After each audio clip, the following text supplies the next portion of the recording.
Маршал Дума Сярга. Приветствую всех на моем канале. Это видео знакомства, хотя и поздновато я его решила выпустить. Наверное, было бы логично сделать это в начале, но мне всегда казалось как-то нескромным говорить, рассказывать о себе, там что-то, тем более, если особо нечего рассказать. Но все-таки, если человек выходит в публичное пространство, то людям необходимо знать какую-то о нем информацию, нужно как-то представиться, тем более, что иначе некоторые комментарии могут вводить в заблуждение всех остальных слушателей. И я постараюсь сделать это коротко, по некоторым утверждениям, которые чаще слышу, вижу в комментариях или в личку. Например, первая из них: «Ты не чеченка, метиска, еврейка, славянка». Мои родители и их предки были чеченцами. Отец моей матери вообще был в своем селе довольно известный тем, что его приглашали туда, где люди ссорятся, чтобы их справедливо рассудить. И он очень хорошо знал религиозные вопросы именно по традиционной чеченской суфийской религии. Вообще, на мой взгляд, внешность чеченцев, меня удивляют такие утверждения, что вот когда говорят там не чеченка, как и у европейцев, внешность чеченцев совершенно разнообразная. От всех народов Европы, начиная, заканчивая прибалтийской внешностью. Как бы для меня это абсолютно естественно, когда чеченцы такие разнообразные. Потому что внешне чеченцы, они европейцы. Или же европейцы, они внешне кавказцы, как хотите. Даже когда мы смотрим фильм без перевода, они говорят на своем иностранном, на любом языке «Caucasian», и переводят «белый человек». И добавлю, что мне не очень нравится эта тема чистокровности. Мне не хотелось никогда доказывать то, что там у меня родители, их предки все чеченцы, потому что я не вижу в этом ничего такого. Когда люди не метисы или они метисы, для меня всегда главное — это сознание человека, что из себя сам человек представляет, какие у него помыслы и так далее. А рассуждение о чистокровности больше напоминает как бы рассуждение о породе животных.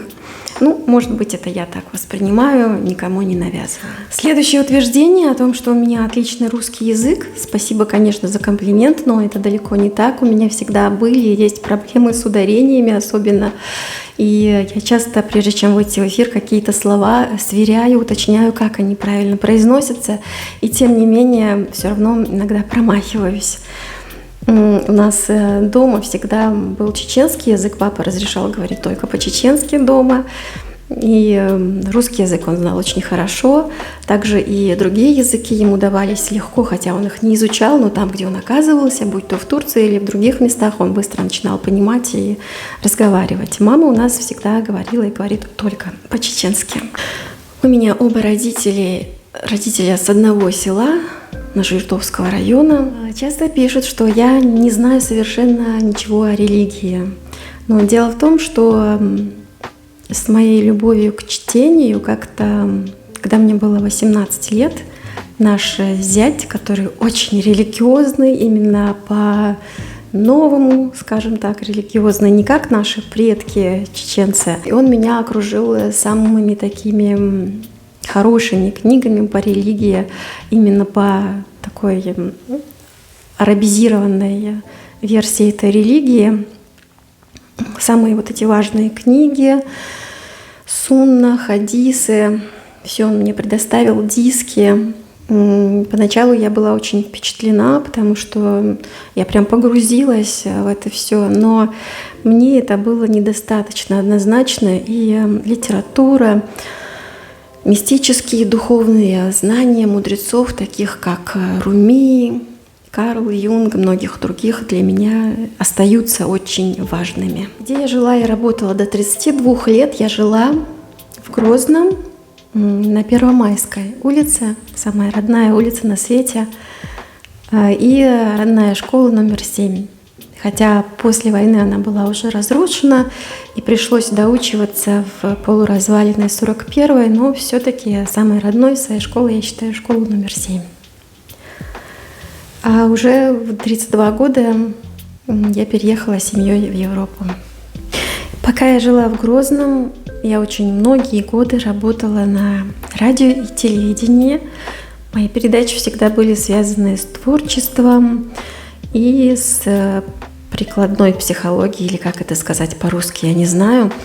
Здесь это называется биянетх, что можно перевести как благосостояние, но в русском языке я не слышала, чтобы так говорили.